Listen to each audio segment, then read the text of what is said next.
अच्छा स्टैंडर्ड है बच्चों, हेडिंग डाल लीजिएगा AS18 रिलेटेड पार्टी रिलेशनशिप।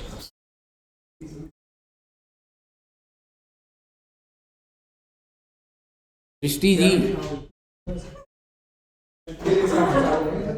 ये वही लेसन है जिसका प्रैक्टिकल करते हो। Recording in progress.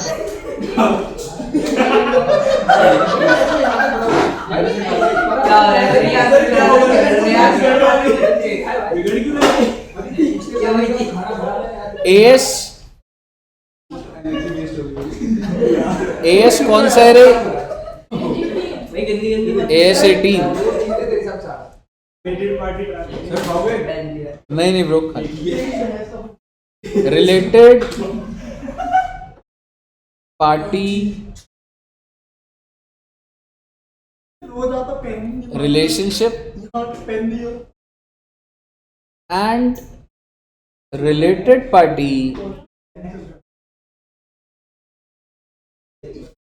Transaction. Sir ये क्या लिख रहे हो बेटे, एक बार हेडिंग लिख लीजिएगा, related party, related party relationships and related party transaction. Sir ये स्टैंडर्ड क्या है? बेसिकली ये स्टैंडर्ड ना आपको डिस्क्लोजर नॉर्म्स बताता है। मतलब बेसिकली एक बात बताओ, एक कंपनी है तो हम क्या समझते हैं कि वो कंपनी जो सेल कर रही है, परचेज कर रही है, बाय डिफॉल्ट क्या समझते हैं कि वो रिलेटेड पार्टी से करा उसने या उसने नॉर्मल करा हो? ऑब्वियसली नॉर्मल, मतलब आर्म लेंथ प्राइस, ठीक है। बट क्या ऐसा हो सकता है कि वो कंपनी अपने कुछ सब्सिडरीज के साथ रिलेशन, मतलब कोई ट्रांजैक्शन हो, subsidiary, holding, associate, joint ventures, directors, क्या इनके साथ भी ट्रांजैक्शंस हो सकती हैं? और क्या वो ट्रांजैक्शंस आर्म लेंथ प्राइस पे होती होंगी? हो सकता है हो सकता है ना। तो AS18 कहता है आप इनके साथ आपके जो जो रिलेटेड पार्टीज हैं, कुछ डेफिनेशन है कि कौन कौन रिलेटेड पार्टी होता है, और उनके साथ आपके पूरे साल में क्या ट्रांजैक्शन हुई है आप सेपरेटली बता दीजिए। क्योंकि हो सकता है कि वो आर्म लेंथ प्राइस पे ना हुई हो सकता है उसमें कोई थर्ड पर्सन की इन्वॉल्वमेंट हो जो रिलेटेड हो या कुछ हो, कोई भी प्राइस अगर मॉड्यूलेट हो रहा है तो आप इन्वेस्टर को बताइए ना। हमें कोई दिक्कत नहीं है, मैं ये नहीं कह रहा आप ज्यादा पे मत करो कम पे मत करो, मैं ये नहीं कह रहा, बट आपकी जिम्मेवारी नहीं बनती कि अगर आपकी सेल 100 करोड़ की है तो आप ये बताइए। हाँ जी, अभी बता रहा हूँ, आपकी सेल अगर 100 करोड़ की है तो तुमने अपने सब्सिडरी को कितने रुपए का बेचा, मेरे को अलग से बता तो सही। होल्डिंग को कितने का बेचा, अपने डायरेक्टर्स को कितने का बेचा वो माल, अगर तुम्हारी सेल्स में वो घुसे हुए हैं तो आपको अलग से बताना चाहिए। Why? Because that's a related party transaction. समझ रहे हो? तो हमें ये सीखना पड़ेगा कि सर कि कौन कौन सी कंपनीज या पर्सन को मैं रिलेटेड पार्टी बोल रहा हूं। जैसे सपोज कि रिलायंस है, ठीक है, तो होता क्या है, एक छोटा सा एग्जांपल अगर आप देखेंगे, ठीक है। हाँ जी वृंदा जी, क्या कह रहे थे आप? सर आर्म लेंथ प्राइसिंग जो आप कह रहे थे वो होता क्या है? आर्म लेंथ प्राइस होता है कॉम्पिटेंट प्राइस। आप मार्केट में जा रहे हो, बर्गर लेने जा रहे हो, तो मैकडोनल्ड्स वाला आपको वही 50 रुपए का ही बर्गर देगा, समझ रहे हो? तो दैट्स आर्म लेंथ प्राइस।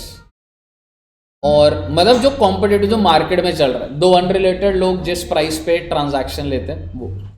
तो सपोज करिए रिलायंस इंडस्ट्रीज लिमिटेड है, और क्या रिलायंस इंडस्ट्रीज लिमिटेड अपने फाइनेंशियल स्टेटमेंट्स अपने इन्वेस्टर को तो सबसे पहले तो क्या करता होगा, प्रिपेयर करता होगा, और उसके बाद प्रेजेंट करता होगा। कैसा होता होगा? रिलायंस को मैं बोल रहा हूं reporting enterprise, the one who is reporting. आप मान लीजिए आप सब इन्वेस्टर्स हैं और मैं रिलायंस हूं, तो मैं आपको रिपोर्ट कर रहा हूं, management of the Reliance, company जो रिलायंस है वो अपने इन्वेस्टर को बता रहे हैं मेरी ये सेल, मेरी ये परचेज, मेरी ये ट्रांजैक्शन, ठीक है। तो RE stands for it is a reporting enterprise.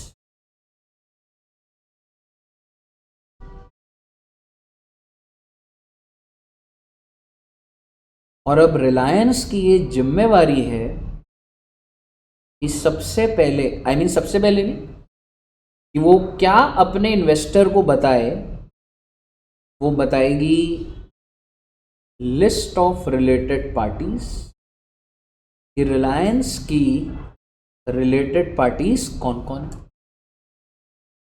ठीक है जी, क्या लग रहा है आपको, मुकेश अंबानी जी रिलेटेड पार्टी होंगे? यस, क्योंकि जो एमडी होता है ना वो रिलेटेड पार्टी, कंपनी के जो डायरेक्टर्स हैं वो रिलेटेड पार्टी, तो रिलायंस बोलेगा मुकेश अंबानी हमारा रिलेटेड पार्टी, समझ रहे? और ना ही वो डायरेक्टर बल्कि उसकी वाइफ, उसके बच्चे, उसके भाई, उसकी बहन, उसके पेरेंट्स सारे रिलेटेड पार्टी बन जाते। तो वो तो हम डेफिनेशन में देखेंगे ना कौन कौन रिलेटेड पार्टी है।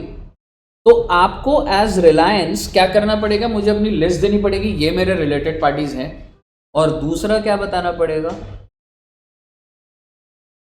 ट्रांजैक्शन डिटेल्स विद रिलेटेड, मैंने क्या ट्रांजैक्शन करी है, मैंने लोन लिया है, मैंने लोन दिया है, मैंने कोई सर्विस दी है, मैंने कोई सर्विस रिसीव करी है, गुड्स बेचे, गुड्स खरीदे, what ever be the case, आप डिस्क्लोज करिए। आप समझ रहे हो? तो डिस्क्लोजर स्टैंडर्ड है, आपको बताना पड़ेगा। ठीक है जी, तो मान के चल लो अभी अगर ये 23-24 खत्म हुआ तो मैं लिस्ट ऑफ रिलेटेड पार्टी कौन से साल की दूंगा, और ट्रांजैक्शन भी कब की है। तो वो रिलेटेड पार्टी कौन से दिन है, पहले दिन 1/4/23 या 31 मार्च 24, या पूरे साल में अगर तुम एक भी दिन मेरे रिलेटेड पार्टी हो, मान लो एक डायरेक्टर बना एक दिन के, तो क्या वो रिलेटेड पार्टी? यस।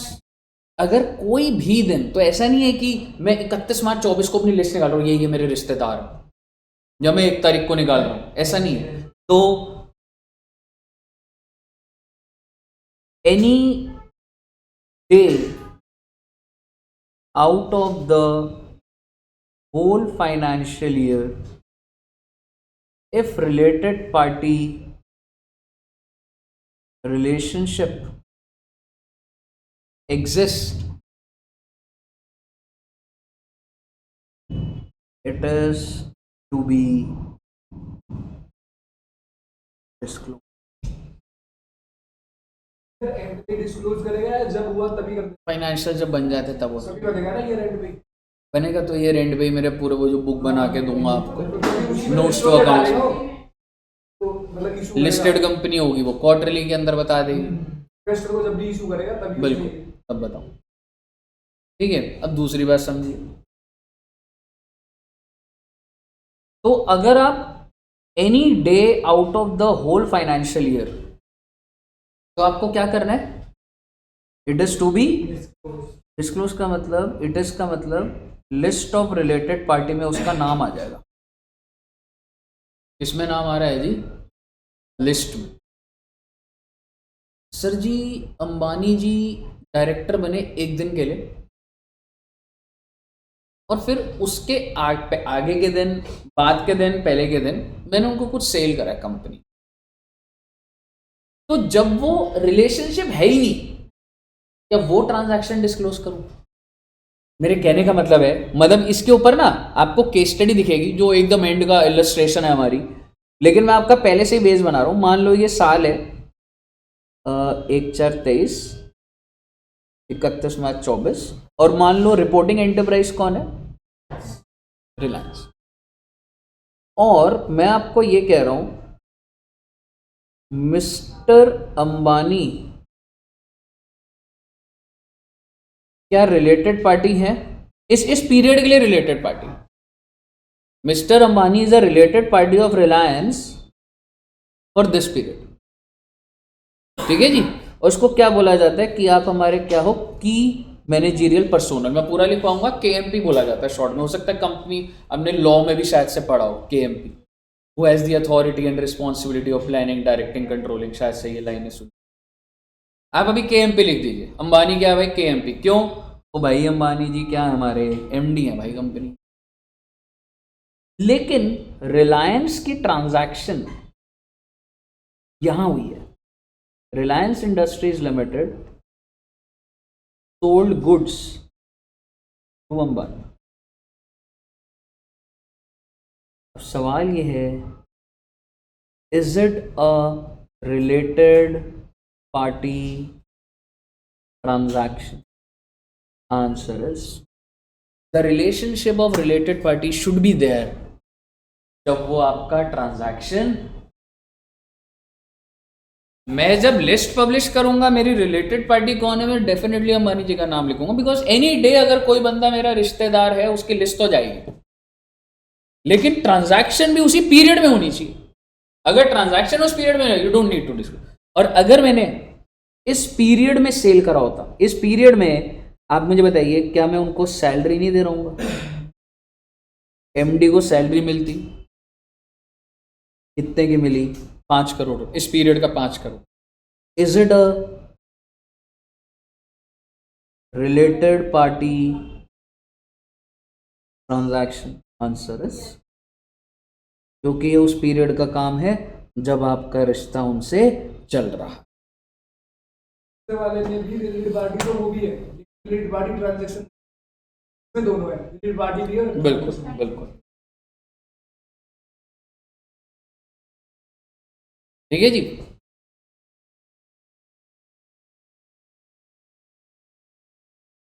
अब हम लोग लिखेंगे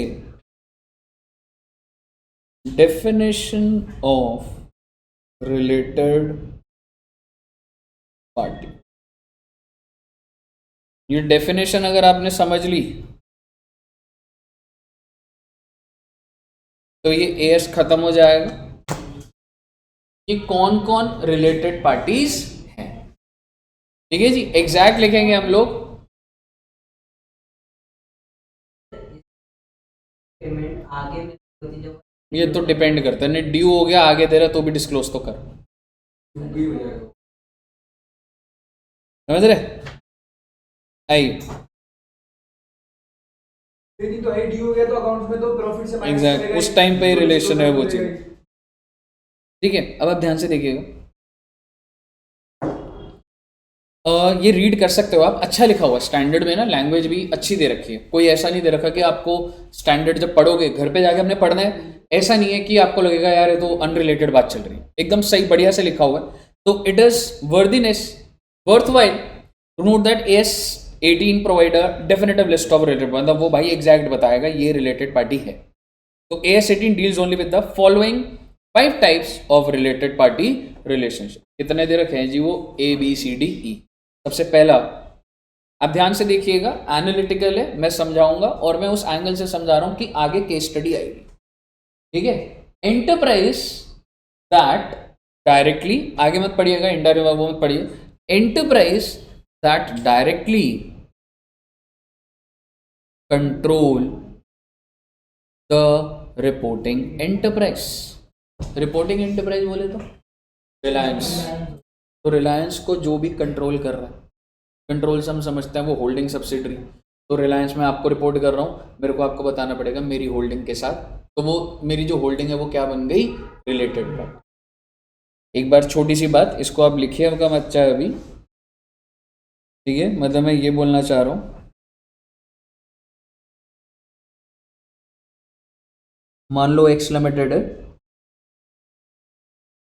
और ये है रिलायंस, और रिलायंस अपने इन्वेस्टर को प्रेजेंट कर रही है, तो रिपोर्टिंग एंटरप्राइज कौन हुआ? Reliance. And x limited holds 60% equity share in Reliance, तो एक्स लिमिटेड क्या हो गई? Related party of Reliance. Clear है? ये बना सकते हैं आप भाई। रिलायंस अपने इन्वेस्टर को अपने रिजल्ट्स बता रही है। अब रिलायंस ने अपनी होल्डिंग के साथ, रिलायंस कंपनी का 60% एक्स के पास है, तो रिलायंस का एक्स से जो जो ट्रांजैक्शन है, हाँ, और मैं ट्रांजैक्शन की तो बात ही नहीं कर रहा, मैं तो ये कह रहा हूं क्या X limited is a related party of Reliance? Yes, because there is a relationship of holding subsidiary. ठीक है, मैं तो ये कह ही नहीं रहा, ट्रांजैक्शन के बारे में तो सोचो ही मत अभी, सवाल सिर्फ इतना है क्या वो रिलेटेड पार्टी है? बिल्कुल है। कोई इन्वेस्टर को प्रेजेंट करेगी तो बताएगी तो है कि वो होल्डिंग है, बिल्कुल इतना तो डिस्क्लोज करने उस पर मैं बात करूंगा। आपने बोल रहा हो ठीक है, पर वो एक राइट वे में बोलूंगा बस। क्या एक्स लिमिटेड, क्या मैं एक्स लिमिटेड को होल्डिंग बोल सकता हूँ और रिलायंस को क्या बोल दूंगा?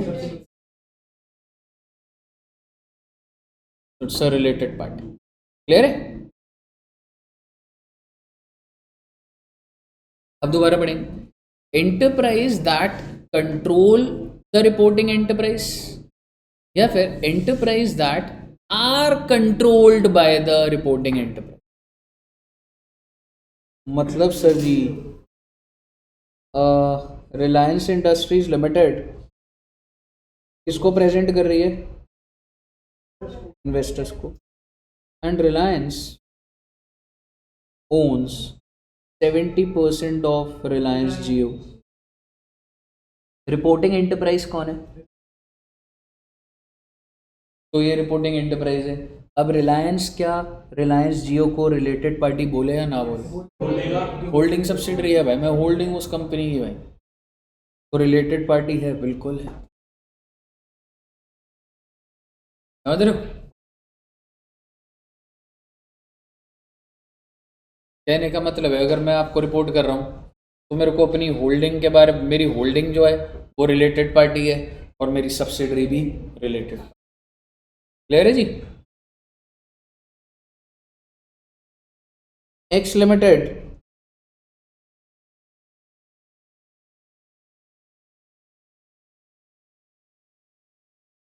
एट्टी परसेंट होल्ड करती है रिलायंस में, तो टेक्निकली आप समझ रहे हो, एक्स को होल्डिंग बोल सकता हूँ और रिलायंस क्या होगी मेरी? और एक्स लिमिटेड ने 60% रिलायंस जियो में भी इन्वेस्ट करा होगा, तो क्या ये भी होल्डिंग और सब्सिडरी है? अब सवाल ये है कि रिपोर्टिंग एंटरप्राइज कौन है अभी? रिलायंस। तो रिलायंस के रिलेटेड पार्टीज आप बता सकते हैं कौन कौन है? सबसे पहले तो एक्स है, क्यों, किस हैसियत से? That's a holding company. And is it Reliance Jio also? Yes, if you are under a common control, क्योंकि आप समझो ये एक्स इन्फ्लुएंस दोनों को कर सकता है ना। इसको बोला जाता है फेलो सब्सिडरी। मैं रिलायंस हूं, मेरे को तो कंट्रोल एक्स कर ही रहा है, आपको भी तो एक्स ही कर रहा है, आप जियो, तो वी आर फेलो सब्सिडरी। इसको क्या बोला जाता है वर्ड को? Fellow subsidiary. भाई एक ही कंपनी 100 कंपनियां होल्ड करती है भाई, तो नीचे की सारी कंपनियों को फेलो सब्सिडरी बोला जाता है। तो सारी कंपनी एक दूसरे की रिलेटेड पार्टी होगी। बिल्कुल। तो रिलायंस जियो भी है, और किस हैसियत से? It's a fellow subsidiary. और अगर जियो रिपोर्टिंग एंटरप्राइज होता तो जियो भी अपने इन्वेस्टर को रिपोर्ट करता, तो यही दोनों होता। एक्स होता because it's being a holding company and Reliance is a fellow subsidiary. और अगर एक्स लिमिटेड होता तो because they both are my subsidiaries. समझ आ गया? तो वो 3 वर्ड्स यही लिखे हुए थे। इनडायरेक्टली को छोड़िए आप अभी, दैट डायरेक्टली कंट्रोल और आर कंट्रोल्ड और under common control with the reporting enterprise, यानी होल्डिंग, सब्सिडरी एंड। दिक्कत नहीं आता?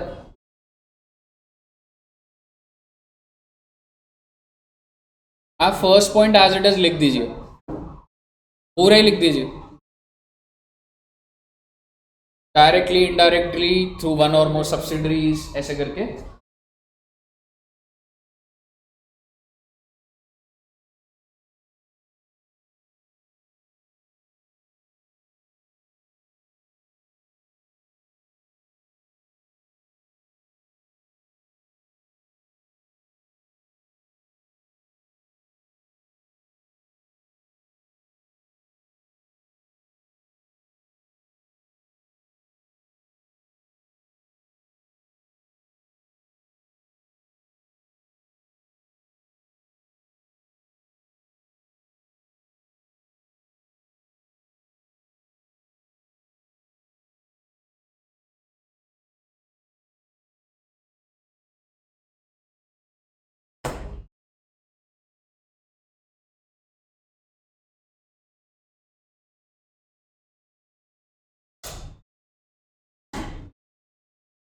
ठीक है बच्चे?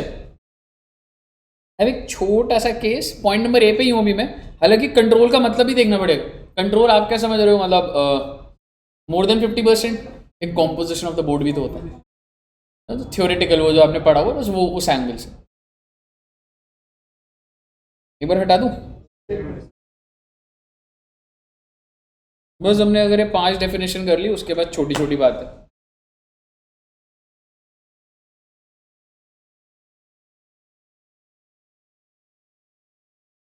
ठीक है,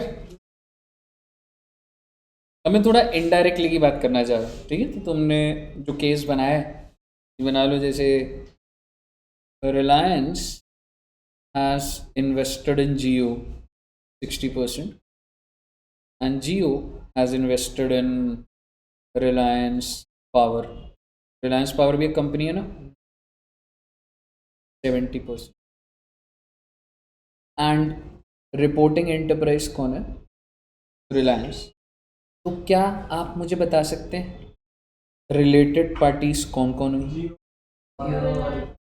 एक तो हुई जियो, किस हैसियत से, 60% because that's a subsidiary, and Reliance power वो भी सब्सिडरी। अब आपके दिमाग में चलेगा सर वो 70 का 60 इसने लिया, वो परसेंटेज मत लगाना, समझ रहे हो? आपको वो नहीं करना कि सर 70 है पर इसके पास 60 है तो उस लॉजिक से वो नहीं करना आपने। ये होल्डिंग है सब्सिडरी है और ये होल्डिंग है सब्सिडरी है, तो मेरी सब्सिडरी है किसकी होल्डिंग, तो वो आगे वाली मेरी भी सब्सिडरी है, समझ रहे हो? तो बेसिकली रिलायंस पावर भी subsidiary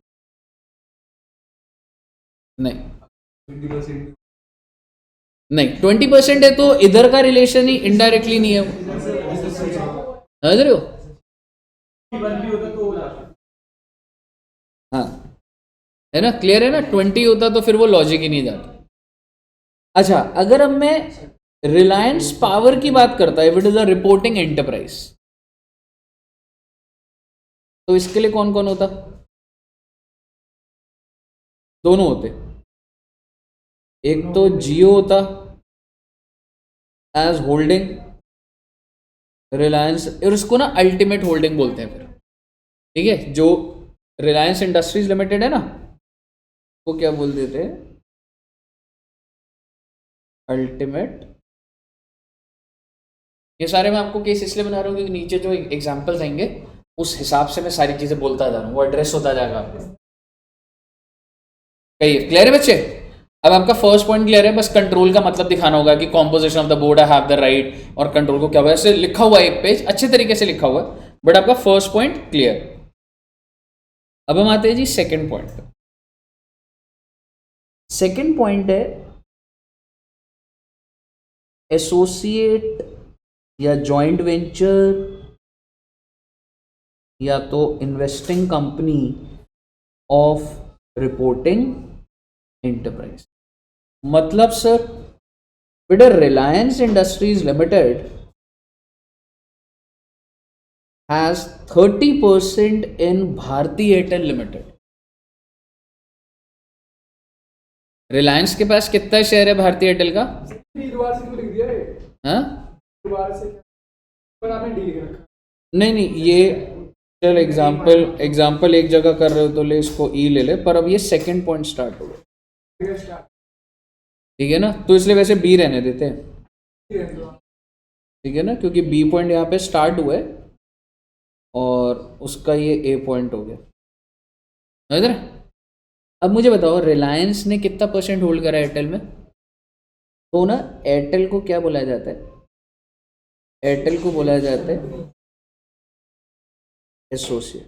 bye, because if it is 20% और अबव, और इसको एक और वर्ड बोला जाता है, it is called, you have substantial interest.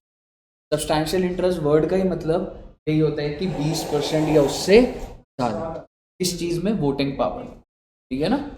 तो छोटे छोटे वर्ड्स हैं ये, बट आप जब अभी पूरा मॉड्यूल को ऐसे रीड करेंगे तो आपको वर्ड दिख जाएंगे कि और सब्सटैंशियल इंटरेस्ट, ठीक है? तो 30% पे भारतीय एयरटेल को क्या बोला जाता है, दैट्स माय एसोसिएट, और रिलायंस को क्या बोला जाता है, इन्वेस्टिंग पार्टी। अब आप मुझे बताइए रिपोर्टिंग एंटरप्राइज कौन है, रिलायंस। रिलायंस अपने इन्वेस्टर्स को समझा रही है सारी चीजें, तो रिलायंस के लिए रिलेटेड पार्टी क्या भारतीय एयरटेल है, आंसर इस उससे दैट्स माय एसोसिएट। तो मैं बोलूँगा भारतीय Airtel is my related party, और क्यों है वो मेरी related party, because that's my. और अगर मैं इधर भी आ जाऊं, अगर भारतीय एयरटेल लिमिटेड रिपोर्टिंग एंटरप्राइज होता तो ये भी अपने रिलेटेड पार्टी की लिस्ट बताता, तो ये रिलायंस बताता, आंसर इज यस। और क्या बोलता रिलायंस कौन है मेरा, इन्वेस्टिंग पार्टी। क्लियर है, एक बार इसको नोट कर लो बच्चे।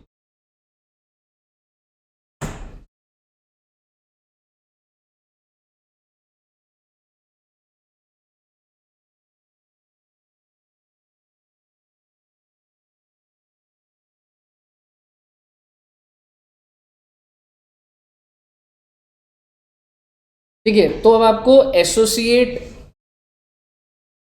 इन्वेस्टिंग तो क्लियर है वर्ड। जॉइंट वेंचर क्या होता है भाई, एक एग्रीमेंट होता है, एक इवेंट के लिए हम साथ में आए हैं। तो अगर रिलायंस का कोई जॉइंट वेंचर चल रहा है तो वो बता देता है भाई मेरा जॉइंट वेंचर चलो, मेरी रिलेटेड पार्टी। जॉइंट वेंचर को जैसा वो नहीं, समझ रहे हो। जॉइंट वेंचर क्या होता है, कॉन्ट्रैक्चुअल एग्रीमेंट होता है to do a one commercial activity, may be to construct a mall, to build a road और मॉल, ब्रिज बना रहे हैं तो उसके लिए आ रखे हैं। ठीक है जी, तो ये आपका सेकंड पॉइंट हो गया। सेकंड पॉइंट में इससे ज़्यादा सरप्राइज नहीं है। तो ये लिखा हुआ, वैसे हमने वैसे भी जो लिखा हुआ है ठीक है, पर लिखना चाहोगे ऐसे लिख ही लो, ठीक है, लिख लो। बी पॉइंट, 2 पॉइंट हमने कर लिए।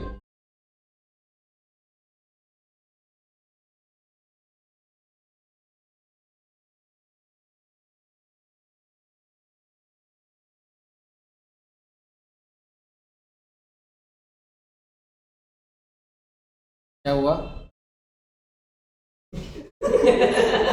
नहीं वो पॉइंट नंबर बी लिख दे आगे। बी पेज में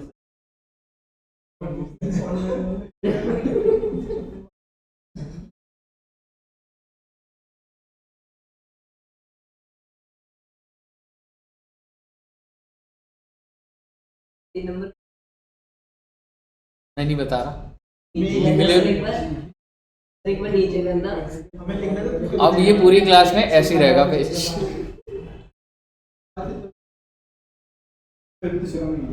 अभी करता हूँ खत्म, कोर्स ही खत्म करता हूँ तेरा आज।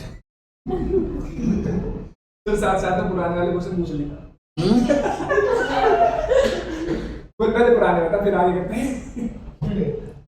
Gaurav ji, muffler man, paper खत्म हो गया दीदी? हैं? अभी अभी पेपर खत्म हो, कल ही संडे को। क्या है, खत्म हुआ पेपर? बढ़िया, आज ये सर इसमें हाँ मौज गया, बड़ी पढ़ाई करी। सर थर्ड पॉइंट जो है नेक्स्ट वो वाला है, तो वो भी नोट कर थर्ड भी लीजिए। लिख लो, हाँ जी थर्ड भी लिख क्या बेइज्जती मार रहा हूं, कर गया है बीकॉम 3 साल कॉलेज दिए। बीकॉम। हां शायद तू तो रह नहीं दे, शारदा यूनिवर्सिटी। शारदा है, शारदा नहीं है यार, शारदा है ना, शारदा। शारदा। 6 लाख रुपए फीस गई थी ना। 6 लाख अच्छा रुपए। सर, थोड़ी देर में इसमें ये निकली श्रद्धा तो नहीं इसके बारे में तेरे होते का भाई। हर्ष ने एक बार ना बर्थडे पे बहुत गलत करा भाई मेरे, इसमें बहुत दोस्त केक लगाया था, बहुत ही गलत, अरे पूरा केक उठा के ना ऐसे लगा दिया था इसने, हर्ष ने। पहले आया था फाउंडेशन, नहीं नहीं ये वाला है। तू तो अच्छा बच्चा, बिटकॉइन। इसने ये पहुंच गया था। केक मार थे उधर मैंने देख लिया केक खाने को मिलेगा, ये तो खत्म हो गया। सब प्लान था मेरा, ये भी आगे नहीं पाया, नीड थी बीच में बहुत। फिर मैं यही बात है। क्या सेकंड पॉइंट लिख लिया, थर्ड पॉइंट पर आइए जरा। अब ना थर्ड पॉइंट पे फोकस करना, इधर से ही समझ आ जाएगा। ए इधर देख ले रे, ओ एजम्पशन।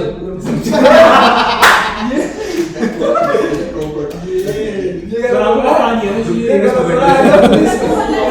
सर आपको पता है मुझे पता नहीं। तभी हंस रहा है। ठीक है, आइए एनीवेज पॉइंट नंबर सी क्या कह रहे हैं, इंडिविजुअल। तो पॉइंट देखो, ऊपर के जो थे ना वो एंटरप्राइजेस थे, holding, subsidiary, fellow subsidiary, associate, investing, joint venture. Point number C क्या है, इंडिविजुअल्स को आपका रिलेटेड पार्टी बनाया जा रहा है। कौन से इंडिविजुअल्स हैं?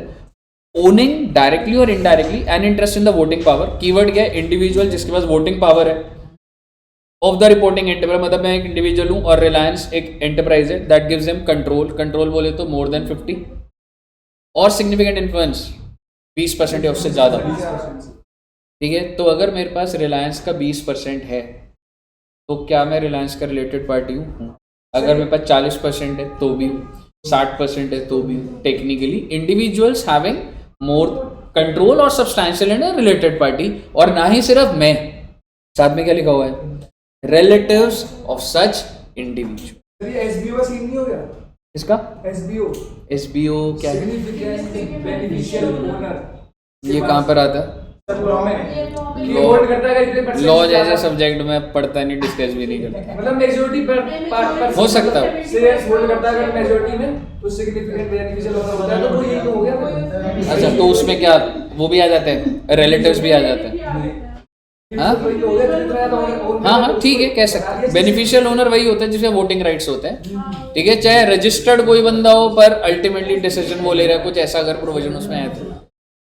मेरा अगर 30% स्टेक है रिलायंस में, ध्यान से सुनिएगा, क्या मैं रिलेटेड पार्टी हूँ? और साथ में मेरे सारे रिलेटिव्स भी रिलेटेड पार्टी हैं। रिलेटिव में कौन आएगा लिखवाऊंगा आपको, अभी लिखवाऊंगा इसके नीचे ही। रिलेटिव में आएगा spouse, children, brother, sister, parent and sorry father and mother, वही पेरेंट्स है जी। Abundant, ascendant and descendant. Abundant होता है बहुत सारा, और स्पाउस तो कह रहा है अबेंडेंट स्पाउस, मतलब बहुत सारे। Sorry sir. Abundant is plenty of, lot of. Lineal ascendant and descendant. ठीक है, हाँ जी, समझ आ गया आपको? ये एक बार लिखिए इसको, और इसके नीचे ही रिलेटिव के नीचे आप लिख देंगे spouse, children, brother, sister, parents of the individual. नहीं, वो सब नहीं है, अदर सोर्स नहीं चल रहा है ये।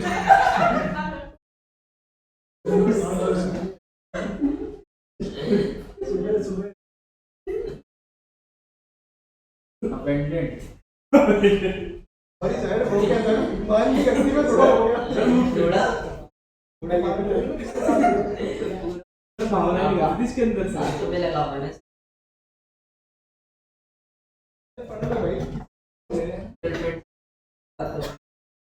ये तो सर अभी लॉजिक देगा सर, लॉजिक देगा पूरा लॉजिक।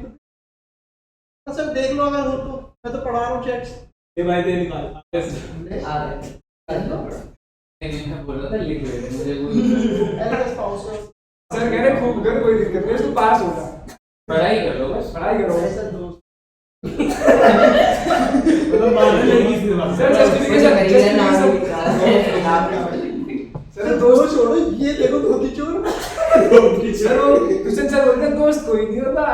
सारे मजे लेने वाले, तो दोस्त नहीं है, गर्लफ्रेंड है मेरी। अरे नहीं भाई, मेरे की बात कर रहा हूं सर, ऐसे शौक नहीं है सर पॉइंट नंबर सी लिख दो बेटे प्लीज। सी डी ई तीनों डी पॉइंट लिख लिया? डी पॉइंट डी पॉइंट अब समझाने जा रहा हूँ। केएमपी की फुल फॉर्म क्या आ रही है? की मैनेजमेंट पर्सोनल। अच्छा, केएमपी क्या होता है? जो भी डायरेक्टर्स होते हैं। ठीक है, अब इसके नीचे लिख सकते हैं केएमपी के नीचे ना पॉइंट नंबर डी से रिलेटेड कुछ बोलूं? कौन सा पॉइंट लिख रहे हो अभी? सी लिख लो, और सी में रिलेटिव का यहीं पे ही लिख देना कि रिलेटिव कौन कौन आ रहा था। Sir spouse, parent, children, brother, sister, बस।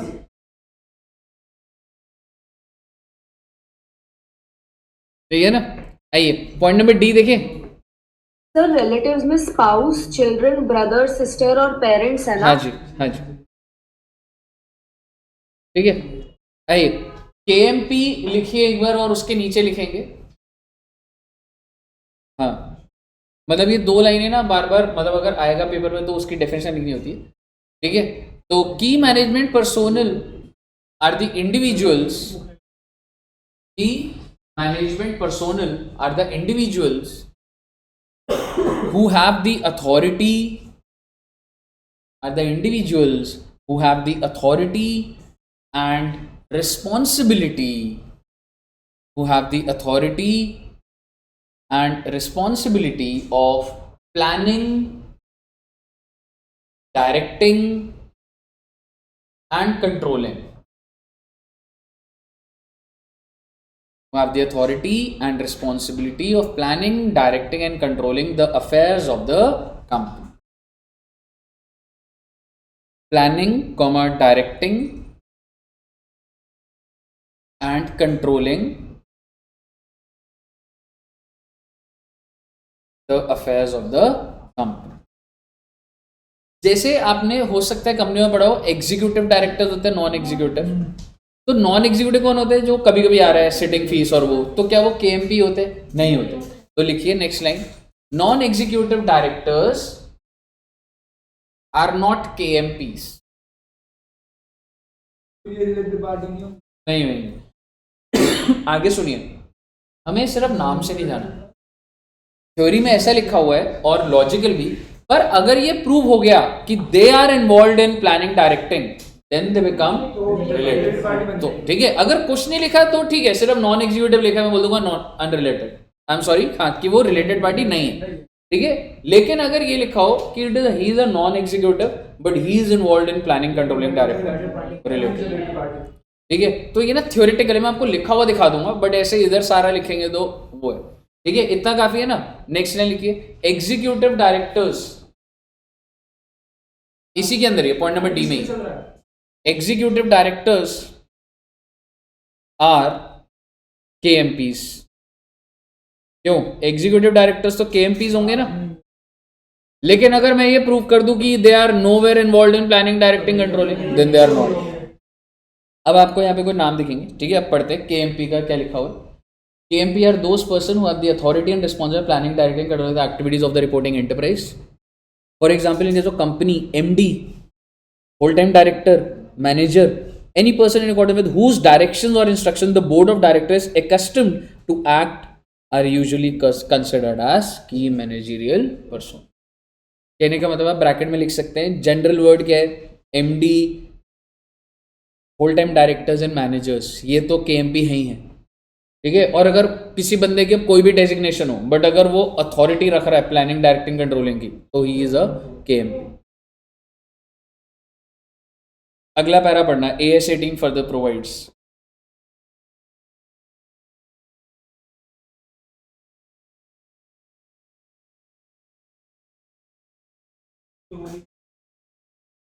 unless it is proved that he is involved in planning, directing, controlling।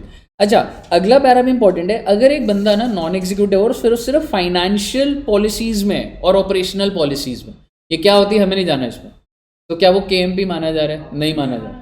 Financial और ऑपरेशनल छोटा माना जा रहा है, प्लानिंग डायरेक्टिंग कंट्रोलिंग लिखा होगा तो ही आपको जाना है, ठीक है। अगला पैरा पढ़ोगे, the requirement of AS 18 should not be applied in respect of non executive even if he participates in the financial और ऑपरेटिंग पॉलिसी डिसीजन, ठीक है। तो एक लाइन लिख सकते हैं आप इसके नीचे, involvement in financial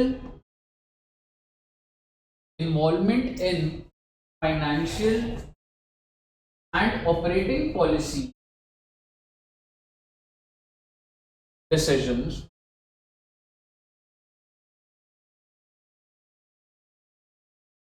by the non-executive directors, by the non-executive director will not make him KMP, will not make him KMP। Clear है? तो ये प्रोविजन बस आपको ध्यान रखने होते हैं, जो केसेस आएंगे और वो चीज़ें, आपको रिलेटिव का मतलब मैं लिखवा चुका हूँ, एक बार अब रिलेटिव देखेंगे। Spouse, son, daughter, brother, sister, father and mother. और आगे भी कैसे लिख रहे हैं, who may be expected to influence or be influence that individual in his or her dealing. Further क्या है, that I feel that person can influence you, तो ही वो रिलेटिव में आ रहा है। इससे ज़्यादा ऐसे गहरा नहीं जाता, पर बाय चांस लिखना पड़े तो ऐसे लिखना है थ्योरेटिक। आइए जी,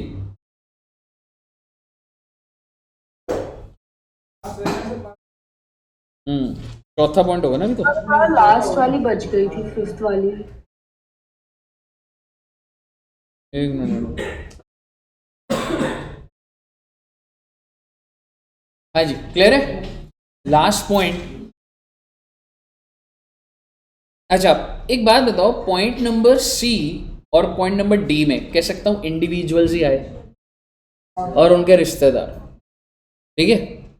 पॉइंट नंबर ई में क्या आ रहा है देखना, enterprise over which the person described in C and D is able to exercise significant. भाई मैं रिलायंस का डायरेक्टर हूँ, क्या मैं KMP हूँ, मैंने एक कंपनी में 25% इन्वेस्ट कर रखा है, मैं रिलायंस रिपोर्टिंग है, मैं रिलायंस का डायरेक्टर हूँ, तो मैं तो रिलेटेड पार्टी हुई, ठीक है। मैंने एक और कंपनी है कोई वाई लिमिटेड जहाँ पे 25%, 25 क्यों बोल रहा हूँ मैं, सिग्निफिकेंट इन्फ्लुएंस देखा, तो क्या वो एंटरप्राइज भी रिलायंस की रिलेटेड पार्टी हो गई। यानी कि रिलायंस के जो डायरेक्टर हैं, वो डायरेक्टर जहाँ जहाँ पे 20% या उससे ज़्यादा कंट्रोल करते हैं, वो सारी ऑर्गेनाइजेशन उसकी रिलेटेड पार्टी जाएंगी।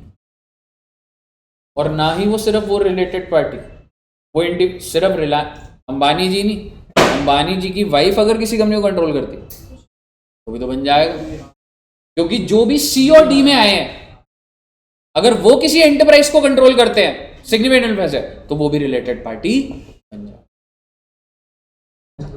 But I can influence no, अगर मैं इधर भी डायरेक्टर हूं और वहां 30% होल्ड करता हूं, मैं आप दोनों की डील करवा सकता हूं, समझ रहे, तो इसलिए वो रिलेटेड पार्टी है, ठीक है। और मैं ये नहीं कह रहा 5% या कुछ, अगर देखेगा क्या लिखा हो, दोबारा पढ़ते हैं, enterprises over which any person in C&D is able to exercise significant influence. This includes enterprises owned by directors, major shareholder of the reporting enterprise that have member KMP in common. KMP in common का मतलब भाई मैं दो company का KMP हूँ, तो वो दोनों कंपनीज रिलेटेड। क्लियर है जी, लिख दीजिए कैसे, होल्डिंग दो की दो सबसे, बट आपको लैंग्वेज का ध्यान रखना पड़ेगा, ये लिखनी लॉजिकली याद करना जरूरी था, पर मतलब हाँ, मतलब अगर क्लोजेस्ट याद कर लेगा तो हेल्प करेगा, क्योंकि सबसे पहले क्वेश्चन आएगा तो पहले तो रिलेटेड पार्टी की डेफिनेशन लिख सकता है। पार्टी डेफिनेशन में इतना लंबा आ रहा है सर, चैप्टर की रिलेटेड पार्टी डेफिनेशन निकलेगा सर।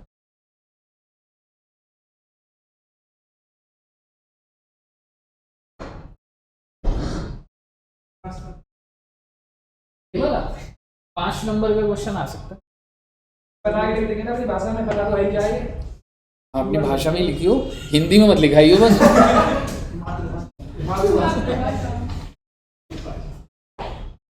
ये ऐसे भारी भारी वर्ड्स यूज ना करने से अच्छा, बट क्लोज टू दिस, मतलब सर जैसे कि कॉमन कंट्रोल, सिग्निफिकेंट इन्फ्लुएंस, हाँ ये वाले वर्ड्स तो, हाँ ये वाले वर्ड्स तो यूज कर, हाँ वो वाली लाइन, प्लानिंग, डायरेक्टिंग, कंट्रोलिंग, ये वाली वर्ड्स, ठीक है, क्लियर है। सर सब बोल के कहते हैं यही चाहिए। अच्छा अब एक बात बताओ, अब क्या लिखा है, who are not deemed to be related parties. भाई मैं ना पूरे इंडिया में गाड़ियां बेचता हूँ, टाटा मोटर्स हूँ मैं, पर आपके थ्रू ही बेचता हूँ मैं, आप डिस्ट्रीब्यूटर हो, are we related just because मैं आपके साथ ही डील करता हूँ, I manufacture and I give it to you, मैं थोड़ा ना भाई दुकानदारों को बेचूंगा। आप समझ रहे हो पूरे इंडिया में कितने सारे दुकानदार है गाड़ियां खरीद के अपना फ्रेंचाइजी खोल के बैठे हुए, मैं तो आपसे बात करता हूँ, यहाँ प्रोड्यूस हुआ, चल भाई ले जा, तू बेच अपना, मैंने तो तेरे को बेच दी। तो just because I am dealing with you to a huge level, मेरी 90% ऑफ द सेल्स आपके साथ है, मेरी 90% ऑफ द परचेज आपके साथ है, मैं आपका रॉयल्टी यूज़ करता हूँ, आपका पेटेंट यूज़ करता हूँ, आप यूज़ करते हो, क्या इससे रिलेटेड पार्टी हो जाते? नहीं होते। Just because I have a dealing with you doesn't make us related parties. Course of business ही जा रही है, पैसा रोकना ही मिल रहा है, पैसा नॉर्मल सही सेल हो रही है ना, पैसा बट ऊपर की डेफिनेशन में नहीं आ रहा ना, चाहे मैं पूरे इंडिया में सेल करता ही तेरे को हूँ बस, ठीक है, इसमें क्या हो गया? इसमें मेरा कस्टमर है तो क्या हो गया उसमें? रिलेटेड पार्टी थोड़ा ना बोल दूंगा उसमें, ठीक है ना। तो पहले पॉइंट नंबर बी पढ़िएगा, a single customer, supplier, franchisor, distributor, agent with whom enterprise transact a significant volume merely by virtue of resulting economic dependence, तो वो related parties नहीं। अब ऊपर वाला पॉइंट पढ़िए,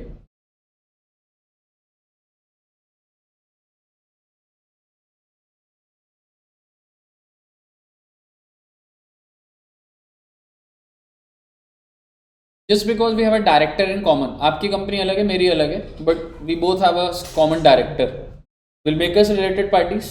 No, unless वो दोनों को प्लानिंग, डायरेक्टिंग, कंट्रोल नहीं कर रहा, तब तक वो नहीं। समझ रहे हो? तो जस्ट बिकॉज पेपर में आ गया कि एक कंपनी एक्स लिमिटेड, एक company Y limited, they have a director in common, discuss whether they are related, तो आपको लिखना पड़ेगा ये रिलेटेड पार्टीज नहीं है। But if the director is able to influence the planning, directing, controlling decisions of both the companies, then they are related parties. Clear है? Sir ये लिख लें क्या? एक ना हेडिंग लिख लो बच्चे, who are not deemed to be related parties, पर लिखना चाहते हो तो लिख लो वैसे। सही सर, ये बड़ा हाँ बड़ा शॉर्ट है। ठीक है, वो पेज नंबर वो डाल दो, नोट कर लेना बाद में, है ना। पेज नंबर है 4.75, ठीक है। तो ये इंपॉर्टेंट पॉइंट्स है, दोनों पॉइंट्स ना,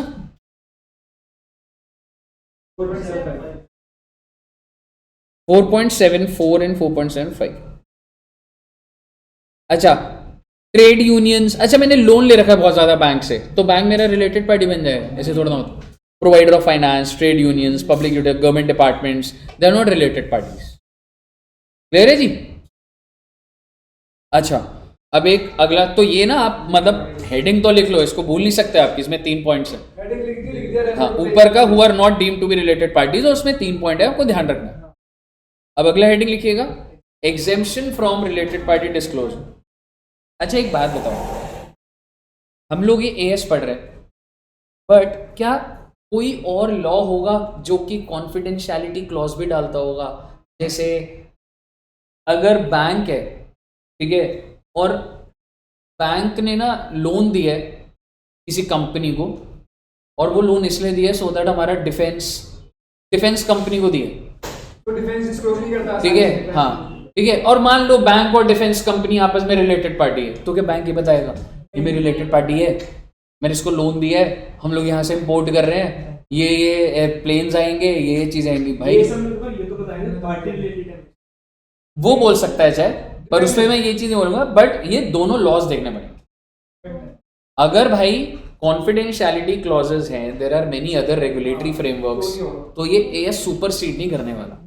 एएस बोले नहीं तुमको करना होगा, भाई क्या बात कर रहा, कॉन्फिडेंशियल डेटा बताएं वो चीज़, तो वो ये है एग्जेम्पशन। तो conflict with the reporting enterprise duty में यही लिखा हुआ है कि आपको एएस ओवरराइड नहीं करेगा if there is some other law, और उसके हिसाब से you are not required to disclose, don't disclose. Clear है? अब इसके बाद है मतलब कंसोलिडेटेड, बता दोगे फिर से? हाँ जी, ये वाला फर्स्ट पॉइंट ये कह रहा है कि एएस तो कह रहा है कि you have to disclose, but there is some other law जो कि कहते हैं नहीं, कॉन्फिडेंशियलिटी इश्यूज है और ये हम बता ही नहीं सकते, तो एएस विल प्रिवेल या सम अदर लॉ, ठीक है ना। ऐसे नहीं है कि आप मतलब डिफेंस वाला, आप इसका क्या एग्जांपल दे रहे थे? कुछ भी एग्जांपल आप ले सकते हो, जैसे गवर्नमेंट ऑफ इंडिया ने डिफेंस को कुछ पैसा दिया, तो मैं गवर्नमेंट ऑफ इंडिया एक एंटिटी है, मैं बोलूँ नहीं भाई रिलेटेड पार्टी डिस्क्लोजर बता डिफेंस को कितना दिया, बोले मजाक थोड़ा ना चल रहा। आपको क्या लग रहा है, जो पॉलिटिशियंस आके जो भी अगर बोलते भी हैं, दे डू हैव चेक्स कि मैं ये बातें बोल सकता हूँ नहीं बोल सकता हूँ। और आप ये देखते ही हैं आज के टाइम पे क्या होता है, सबसे बड़ी अगर आपने वो जैसे कोई भी मूवी भी देखते हो टेररिस्ट वाली, ठीक है, रिपोर्टर घुसते चले जाते हैं, वही बता देते हैं अभी एनएसजी आने वाली है, टेररिस्ट वाला एनएसजी आ रही है, तैयार हो जाओ। आप समझ रहे हो? दैट क्रिएट हिंड्रेंस, ठीक है। कोई भी स्ट्राइक कुछ भी कुछ होना है तो लाइव दिखा देते हैं, ये वो बिल्डिंग है, ये देखो पुलिस वाले आ रहे हैं, उनको सब पता लग जाता है। तो बेसिकली क्या ये होना चाहिए? वैसे नहीं, पर वही है कॉन्स्टिट्यूशन के राइट, पब्लिक को पता लगना चाहिए, हम बता रहे हैं, बस वो वाली चीज़ है।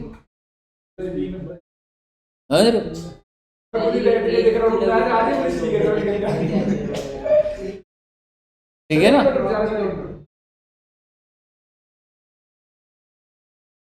सर इसकी हेडिंग क्या थी? Exemption from related party. Disclosure in certain situation.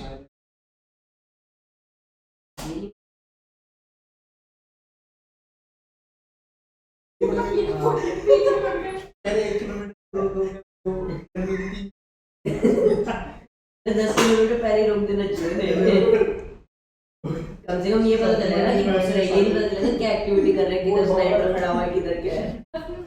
ये सब सब्जी मंडी में आएगा, दो लोग रोज नहीं दो। मोदी जी को ट्वीट कर दियो आज। आप किधर रह रहे? तेरी किससे? राहुल गांधी से?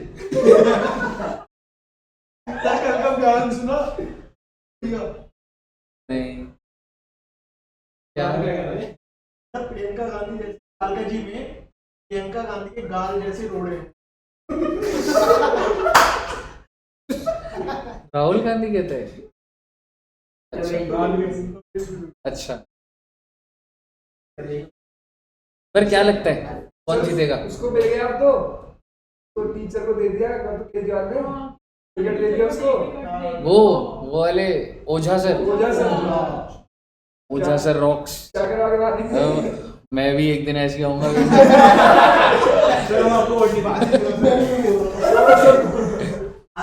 तुम पार्टी पार्टी पार्टी बोलते रहते ना, पार्टी ही ज्वाइन कर लूंगा मैं। फिर हम वोट नहीं देंगे। फिर आपने हमें नहीं दिया, आपको नहीं देंगे। सर बीजेपी का नहीं, हम भी नहीं। सर वैसे सर क्या लगता है आपको? मुझे आम आदमी पार्टी लग रहा है। सर वो फ्री के चक्कर में नहीं लग रहा। सर सर केजरीवाल ने गेम खेलता है, पता उसने ओझा सर को इसीलिए दिया, उसको पता था कि थोड़ी तो ये तो बढ़िया से टीचर भी है, पढ़ा लिखा आदमी है यार। तो ये स्ट्रैटेजी है भाई, वो पॉलिटिशियन है और उसकी गुडविल है भाई ओझा सर। हाँ तभी तो उसको पता है ना ये चीज कि 2 वर्ड्स पब्लिक अट्रैक्ट हाँ। लेके आएगा वो खुद ही। ऐसे किसी को मतलब ऐसे नहीं जिसको जानते नहीं लोग उसको दिया। हाँ भाई इसको ये तो देख क्राइटेरिया होता है। अब जैसे पिछली बार और अभी दिल्ली में प्रॉब्लम, बीजेपी के पास कोई फेस नहीं है ना, तो उन्होंने पहले किरण बेदी को लाए थे तो वो सही था मतलब, पर वो ये तो बीजेपी स्ट्रगल करती है इस चीज में, उनको इधर प्रोमिनेंट फेस नहीं है उनके पास। हाँ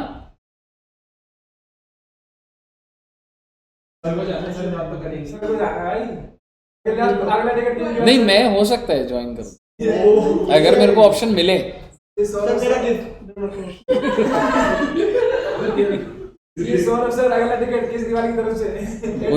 यू नेवर नो, कालका जी से विधायक में अभी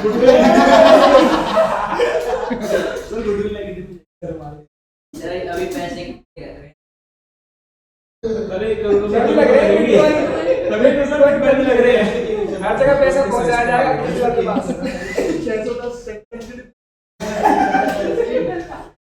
अच्छा, अब अगला पॉइंट देखिएगा, कंसोलिडेटेड फाइनेंशियल स्टेटमेंट। एक बात बताओ, जब मैंने कंसोलिडेट कर दिया, मान लो मैं होल्डिंग हूँ, आप सब सब्सिडरी हो, तो अब तो मर्ज हो गए ना।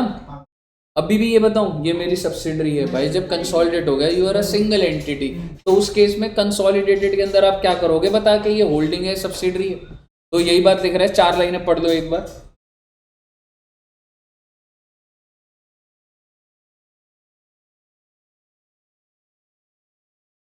जनरल बात है, ऐसे इसके ऊपर क्वेश्चन नहीं आता, बट एक लॉजिक कनेक्ट करने की छोटा सा है ना। क्लियर है ना? स्टेट कंट्रोल का कुछ नहीं है। आइए अदर टर्म्स में ना मैं इस पर आऊंगा, पर अभी आई थिंक ये ना अच्छा लिखा हुआ है चीजें, ठीक है। मैंने आपको समझाई तो है बातें, जैसे कि इसमें क्या लिखा मैं आपको ब्रीफ बताऊं। सब्सटैंशियल इंटरेस्ट का क्या मतलब होता है? 20% या उससे ज्यादा। आई have substantial but I am not doing any control, ठीक है, मतलब मेरा, आपने घर की छोड़ रखी हाँ है। मैंने बस होल्डिंग तो है मेरे पास, I am nowhere involved in it, तो क्या बोला जाएगा that I have substantial interest? नहीं बोला। मेरे पास 12% है, क्या मैं सब्सटैंशियल इंटरेस्ट है? नहीं, बट मैं कंट्रोल कर रहा हूँ उसको, तो बोला जाएगा। कहने का मतलब है परसेंटेज की इंपॉर्टेंस को डाइल्यूट करने की कोशिश है और रियल इंटेंशन को देखने की। मतलब involve in planning directly control, Exactly. तो वो मैटर करता है। एग्जैक्टली तो ये बात इन्होंने 1-2 पैराग्राफ में लिखी है। एक बार कंट्रोल का मतलब पढ़ते हैं। कंट्रोल में 3 डले हुए हैं, एक बार पढ़ना बच्चे। Calculate.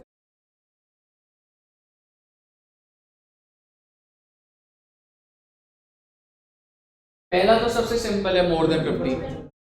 सेकंड इज वाला director when you control the composition. तीसरा वाला सब्सटेंशियल है। तीसरा सब्सटैंशियल। हालांकि मुझे ऐसा लगता है कि पहले सब्सटैंशियल वाला इसमें पॉइंट होता नहीं था, मतलब तुम लोग को लॉ में ज्यादा पता है, पर सब्सटैंशियल इंटरेस्ट अलग होता था। बट हाँ, तीनों के अंदर ही अगर आपका सब्सटैंशियल है तो भी क्या बोला जा रहा है, दैट मींस कंट्रोल एग्जिस्ट। ठीक है जी। अच्छा, अब इसके बाद ना ये कॉम्पोजिशन के अंदर लिखा हुआ है कि अगर मान लो तुम भी बड़े बड़े शेयर होल्डर हो, ठीक है, और तुम किसी डायरेक्टर को हटा ही नहीं सकते बिना मेरी परमिशन के, तो I am controlling the composition. ठीक है, और अगर मैं तुमसे बिना पूछे सीधा हायर कर सकता हूं, I am controlling the composition. तो ऐसे करके कुछ ऐसे एग्जाम्पल्स बना रखे, तो वो आपको नॉर्मल रीड करना है, उसके ऊपर कोई क्वेश्चन आने की उम्मीद नहीं है, लेकिन आपको ये डेफिनेटली रीड जरूर करने हैं दो। ठीक है, बातें मैंने कर ली आपके साथ इसमें, पर ये वही बात को, हर पॉइंट को ये कह रहे हैं कि उसकी importance actual case to case देखी जाएगी। ठीक है जी। अब क्या रह गया सर? केएमपी मैंने आपको बता दिया, रिलेटिव बता दिया, आइए ऑलमोस्ट हो गया, बस मेरे को 2 बातें बतानी है और फिर हम इलस्ट्रेशन देंगे, खत्म हो गया। देखो, मेरी कंपनी है होल्डिंग, मैंने कोई ट्रांजैक्शन नहीं करी पूरे साल में, कोई ट्रांजैक्शन नहीं है उसके, क्या मुझे होल्डिंग के बारे में बताना है?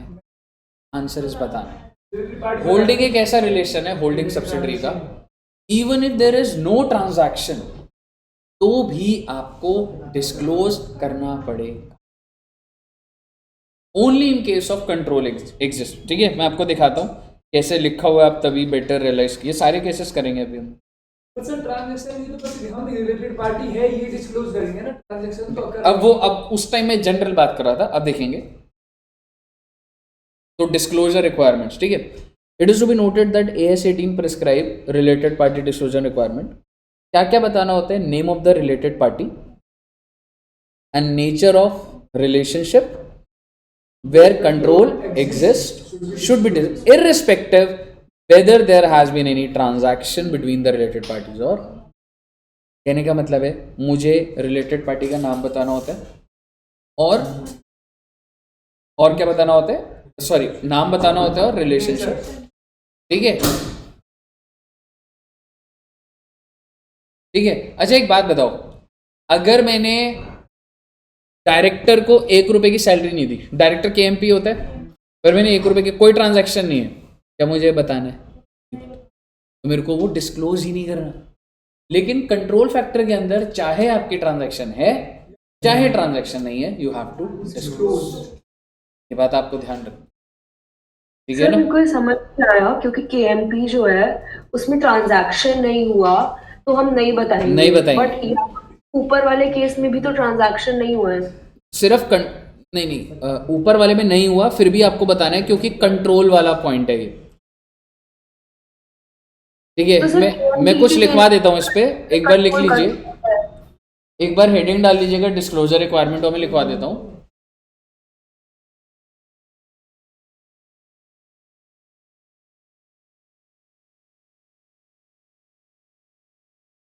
S20 करेंगे, हाँ जी, S20 करेंगे। चलिए एक बार लिखिए कुछ, related party relationship, related party relationship,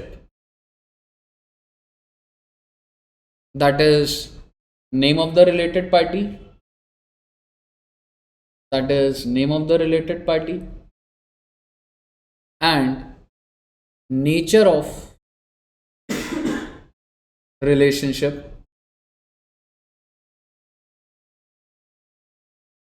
is to be disclosed only if there is transaction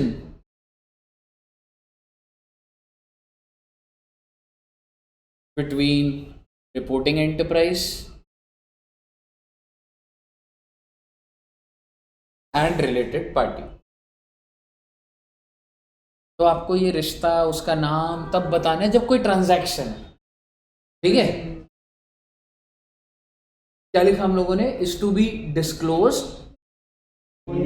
only if there is transaction during the between reporting enterprise and related party. Full stop. If there is no transaction,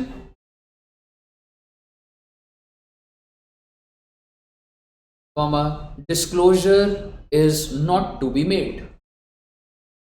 There is no transaction, disclosure is not. Full stop. However,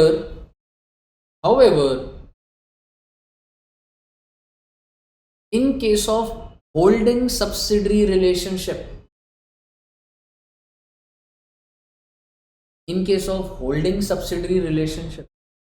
it is compulsory to disclose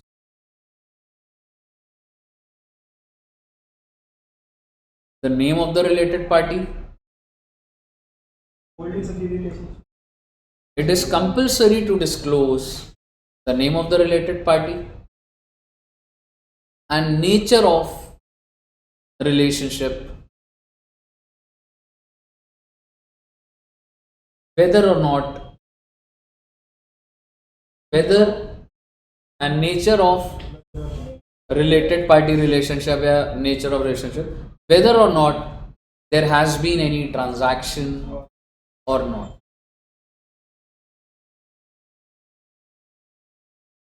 Whether or not there has been any transaction or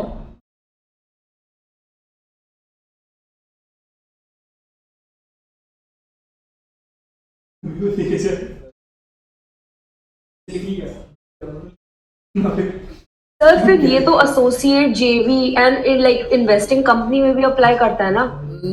अब ये बड़ा specific चीज है। हाँ, control लिख दिया है तो आ गया, बट वैसे होल्डिंग सब्सिडरी को ही बोला जाता है। अच्छा, बट इफ आई से, आप जो कह रहे हो आई अंडरस्टैंड दैट, ठीक है, कंट्रोल एग्जिस्ट है तो बोल सकते हो, बट जनरली बात करी जाती है।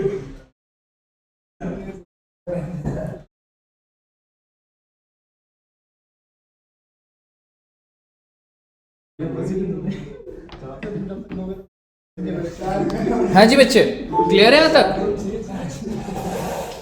अच्छा, अब एक चीज देखो, मैं आपको ने बता चुका हूं कि ये सिर्फ डिस्क्लोजर भी तब करना होता है जब आपका वो रिलेशनशिप चल रहा होता है। हमने वो बात करी थी ना, एमडी जिस टाइम है उसी टाइम पे। अच्छा, अगर मान लो उस टाइम पर है तो क्या क्या बताना है? Name of the related party, जैसे अंबानी जी का नाम बताया।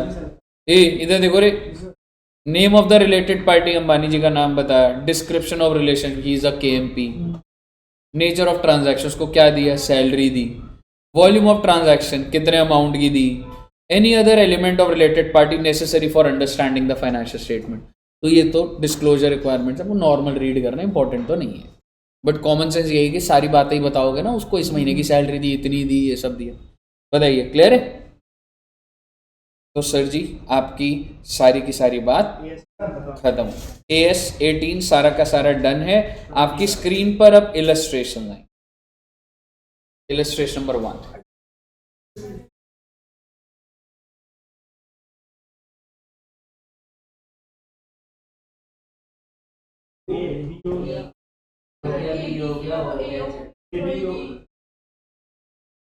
अगर रिपोर्टिंग ए है तो बी लिमिटेड बन गई सब्सिडरी, ओ भी सब्सिडरी,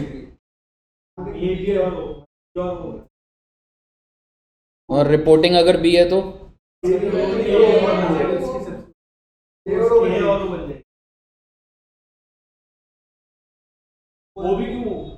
पहले ओ का बारे में सोचो। तो ओ की बी और जेड दोनों होगी ना? बी और जेड हो जाएगी।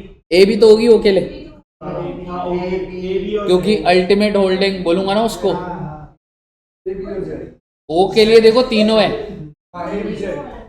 जेड इसलिए क्योंकि 49 तो है फिर भी जॉइंट वेंचर है सिग्निफिकेंट जॉइंट वेंचर नहीं नहीं, जॉइंट सिग्निफिकेंट हो गया इन्वेस्टिंग बोलूंगा कि वो इन्वेस्टिंग है। एसोसिएट और अगर रिपोर्टिंग एंटरप्राइज की तो बस वही है क्लियर है। इलस्ट्रेशन नंबर 2, ये वाला थोड़ा सा अच्छा है, थोड़ा आराम से देखना, ये डायरेक्टली इनडायरेक्टली वाला लॉजिक लगेगा। धीरे धीरे सी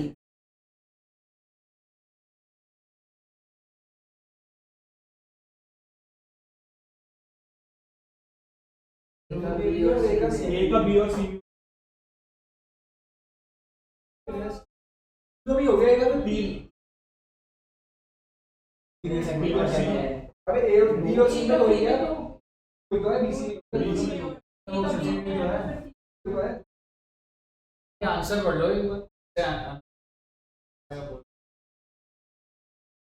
आंसर पढ़ो, कुछ क्या रहा है वो, रिलेटेड पार्टी है कि नहीं है सर है कैसे पहले तो 22% का वोटिंग राइट सबसे चाहिए प्लस 90 होगा और फिर इसको एक वो दी सब्सिडी है तो भी हो गया उसका क्योंकि इनडायरेक्टली में वो सीधे टोटल पकड़ तो लेता पहले है। सब्सिडी भी जा रही है और वो सब्सिडी हाँ। इंटरेस्ट भी जा रही है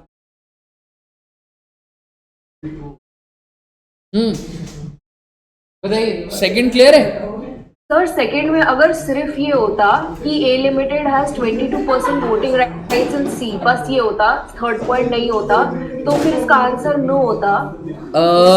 क्या होता अगर ए का जस्ट फर्स्ट 2 पॉइंट्स होते, थर्ड पॉइंट नहीं होता। फर्स्ट पॉइंट होता है एंड सेकंड होता, यस सर। हाँ तो फिर ए का सी के साथ वो होता ना कि वो मेरा एसोसिएट है बस, ठीक है सर। है ना, ए एसोसिएट तो बन ही रहा होता। तो फिर भी ऐसा होता। हाँ फिर भी ऐसा होता।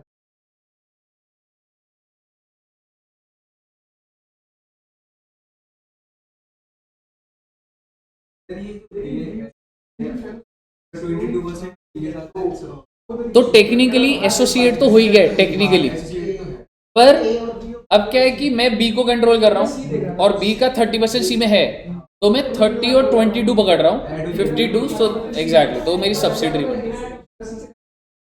क्लियर है। अब एक बार थर्ड वाला देखिएगा, इसको आराम से पहले पढ़ के, नीचे भी है आराम से पढ़ना। X holds 28% in Y। Sir उसमें बोलने के बाद ये भी ठीक है। एसोसिएट है हाँ तो Y एसोसिएट हो गया ना, 20% या उस पे होने पे एसोसिएट होता है ना।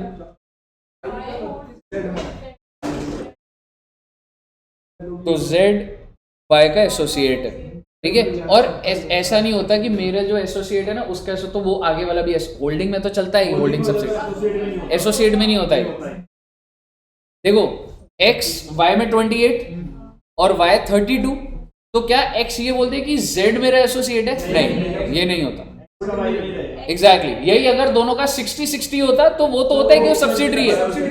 हाँ लेकिन एसोसिएट का एसोसिएट आपका एसोसिएट नहीं होता, ठीक है। आगे बढ़िएगा।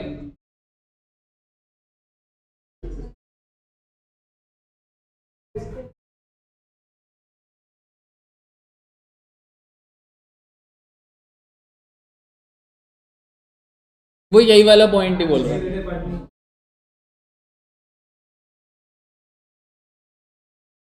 बताइए, वही वाला पॉइंट है। हाँ कि क्या Z X का रिलेटेड पार्टी है? नहीं है। एसोसिएट का एसोसिएट मेरा एसोसिएट नहीं होता। लेकिन अगर X का खुद का होल्डिंग होता वोटिंग राइट्स का उसमें Z में, तो फिर हो ही जाता फिर तो हो जाता। जैसे मैं ऊपर वाले क्वेश्चन में ना ऐसे हाँ मतलब कॉम्बिनेशन बड़े कॉम्प्लिकेटेड बन सकते हैं, पर वो ऐसे बनेंगे नहीं फिर, क्योंकि उसके में इतना कोई दे भी नहीं रखता तो वो चीज़। नहीं सर, इससे प्रीवियस क्वेश्चन था 22% डायरेक्टली उसका खुद का भी था ना, तो वो हो गया था उसमें। बिल्कुल हाँ वैसे तो। अब ये वाला देखना, इसमें एक पॉइंट अच्छा आता है, एक जगह पे अटकोगे और वो है ये वाला भी देखना।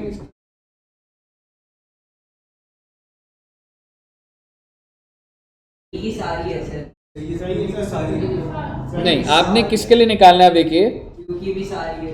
नहीं, आपको निकालने नहीं, आप आंसर दिए जा रहे हो। आप आर लिमिटेड रिपोर्टिंग एंटरप्राइज है। अच्छा, अगर आर लिमिटेड है, अब ध्यान से सुनिएगा, आर, तो क्या आर लिमिटेड में ऊपर से स्टार्ट करूंगा? पी लिमिटेड रिलेटेड पार्टी है, अल्टीमेट होल्डिंग है क्या? अल्टीमेट होल्डिंग है, और होल्डिंग क्यों है उसकी? क्या क्यू लिमिटेड है? वो भी होल्डिंग है। S limited fellow subsidiary, x limited है खुद मेरी कैसे? वो मेरी सब्सिडरी है। वाई लिमिटेड वो भी हो जाएगी ना सर, क्योंकि एस कर रही है तो उसके नीचे भी सब्सिडी का फॉलो हो गया। लेकिन ये इन्वेस्टमेंट पर्पस नहीं, ध्यान से सुनो एक बार, ध्यान से। वाई लिमिटेड अल्टीमेटली कह सकता हूँ क्यू से भी कंट्रोल हो रही है और आर भी क्यू से कंट्रोल हो रही है, तो इनको फेलो सब्सिडरी बोला है। तो सारे के सारे रिलेटेड पार्टी, समझ रहे हो? बिकॉज अल्टीमेटली जो ऊपर, और अगर यहाँ बात नहीं होती तो ये सारे के सारे पी से तो कंट्रोल हो ही रहे हैं, तो they are under a common control. तो फेलो सब्सिडरी तो बना देता मैं, अगर क्यू के एंगल से तो वैसे, समझ रहे हो? तो आप देखेंगे इधर वो यही लिखा होगा। एक बार सभी का लिखा हुआ है, एक बार पढ़ लीजिए।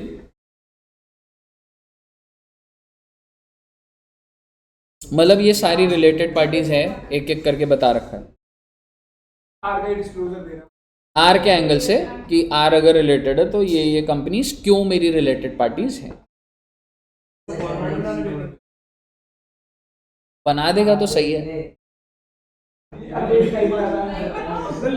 सर ये इसी के मार्क्स कटते हैं मेरे प्रेजेंट, ये कैसे लिखा जाएगा? यार आप इतनी बार प्रैक्टिस करोगे, अगर ऐसा ही क्वेश्चन आ जाए तो आपको लिखना और पड़ेगा। आप ऊपर से 2.5 नंबर रखोगे तो और आप बोलो लाइन खींचने का 2.5 नंबर है। 2.5 नंबर है।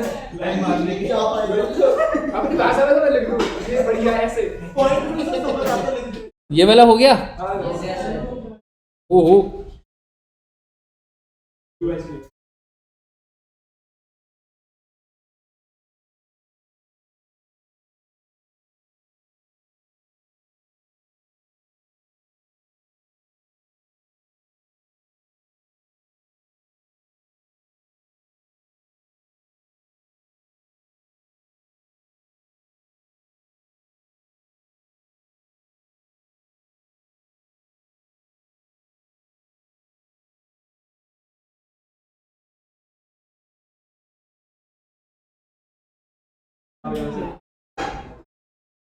और ईच ऑफ द एंटिटीज बताना है, मतलब हर एक अगर रिपोर्टिंग है तो उस हिसाब से बताना है।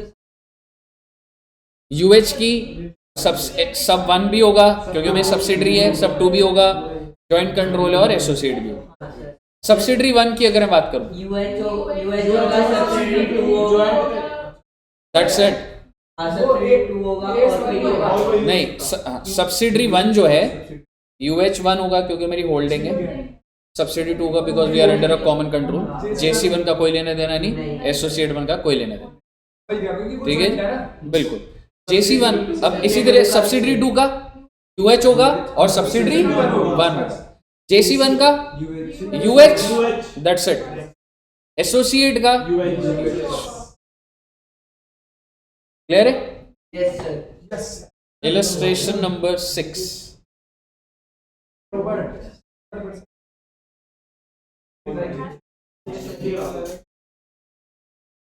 हो जाएंगे ये, 1-2 देख लो बस, समझ आ गया ना? मतलब ये हाँ सर, ये भी होगा, उसके फैमिली मेंबर्स, स्पाउस वगैरह सारे इंक्लूड हो जाते हैं।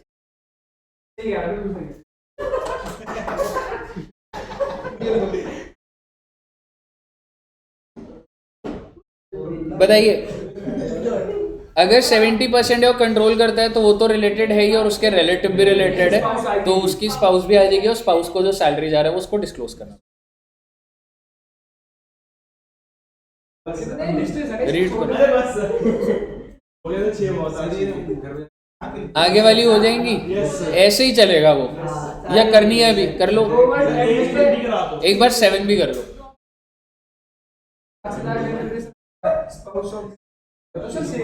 AS20 करवा दूंगा फिर इसके बाद। क्या हुआ? सर मौज में क्या चलेगा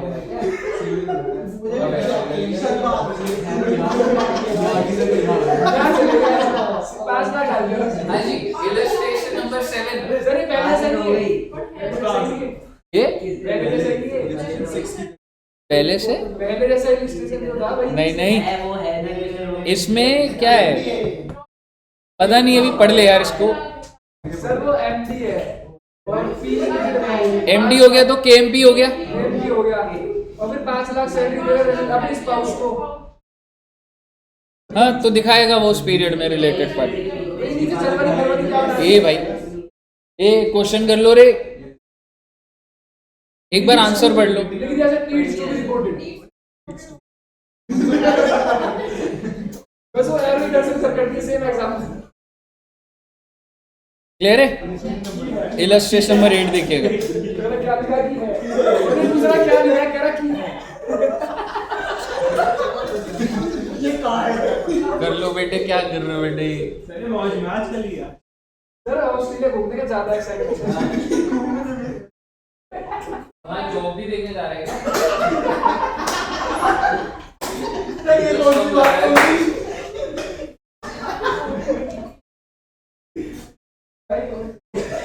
पता लगे ऑस्ट्रेलिया में एक ट्रक के ऊपर ब्राउन मुंडे गा रहा हूँ। तो 2 ट्रक में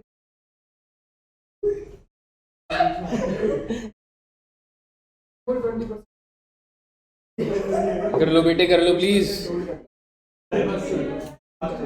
नहीं बताएगा सर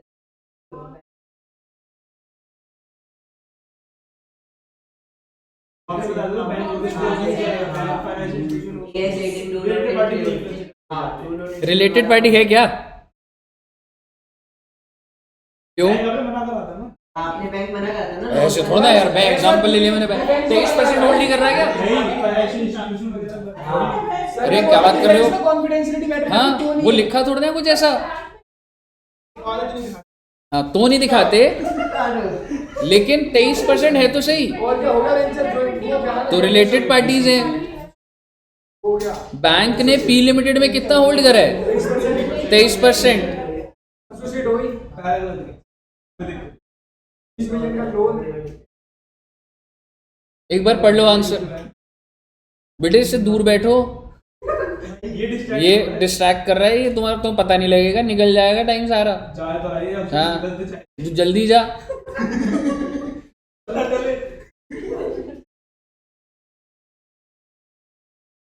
तो वो बोल रहे जो लोन दिया है उसके हिसाब से नहीं है, लेकिन 23% जो होल्ड कर रहा है उसके हिसाब से एग्जैक्टली। हाँ तो 23% का है ना सब्सटैंशियल इंटरेस्ट। आधा तो सही था सर आधा सही था आधा सही देगा ना तो ज्यादा टाइम इसके साथ रहा ना, पूरा गलत हो जाएगा। आधा सही था मैंने बोल दिया चलिए। जो लोन है वो तो नॉर्मल कोर्स ऑफ बिजनेस में आ गया इस तरीके से तो बस एक 9th इलस्ट्रेशन है और 10th है और फिर खत्म है। ठीक है, तो आपने ये कर लेना है, नीचे भी जो भी आराम से हो जाएगा। ठीक है जी, तो यहाँ तक रखते हैं। सर जी क्या टाइम हुआ है अभी? 3:47 कितने बजे स्टार्ट हुआ था? ठीक है, कल हम लोग ना जीएसटी करेंगे, जीएसटी और ये और आईटीसी। सर कल क्लासेस कब यार मैं से सोच start रहा हूँ होगी? अकाउंट्स ना इस दिन शिफ्ट कर दूँ, कुछ टाइमिंग क्लैश हो रहा है यार। हाँ आधा सही दिन क्लास तो मतलब आपको ना 12:30 तक छोड़ दूंगा, पता नहीं मतलब अभी। कल तो चलो बुला लेता हूँ या देखता हूँ, पर ना कुछ थोड़ा सा कुछ टाइमिंग ना गड़बड़ हो रही है। हाँ जी क्या कह रहे हो बच्चे? सर कल क्लासेस कब से स्टार्ट होंगी? 11:30 से या कब और से? नहीं मैम, कल से तो 9:30 या 10 o'clock। ठीक है सर। ठीक है ना, कल से तो 10 o'clock ऑनवर्ड्स होगा। ठीक है बच्चे, चलिए okay, thank you very much. बहुत बहुत बहुत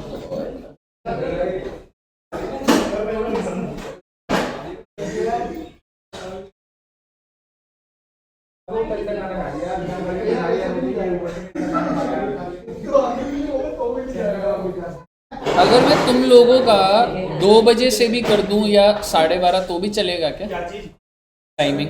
हाँ सर जो रख दो वो चलेगा सर से निकालो सर, इस भी जा रही 10 बजे 10 बजे 12 बजे खत्म से सर सुबह 7 बजे रखो वैसे सर ठीक है। क्लास इनकी 7 बजे इसके साथ मत बैठा करो भाई। पहले फिर पहली क्लास में कॉमर्स रखना और ये नहीं आया ना इसकी ना, छिहत्तर नहीं। पड़ेगा कसम से बता दो तेरे नहीं मैं